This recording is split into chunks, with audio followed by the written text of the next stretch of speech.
যদি আপনি আশা করেন আর আপনার আশা পূর্ণ না হয়, আপনি খুবই কষ্ট পাবেন। এবার আপনি যদি প্রতীক্ষা করেন, করতেই থাকেন, আর সেই ব্যক্তি যদি না আসে, তাহলেও খুব কষ্ট পাবেন। আর হলো তুলনা। আপনি যদি তুলনা করতে যান, তাহলে এটাই ভাববেন যে হয় আমি বা অন্য কোনো ব্যক্তি, এই দুজনের মধ্যে কোনো এক ব্যক্তি নিকৃষ্ট।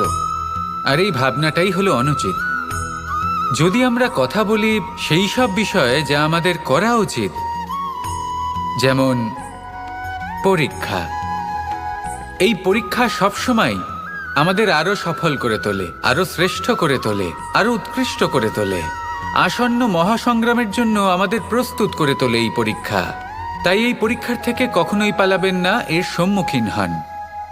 আর হলো কর্ম। কর্ম করা কখনোই বন্ধ করবেন না। তুলনা করার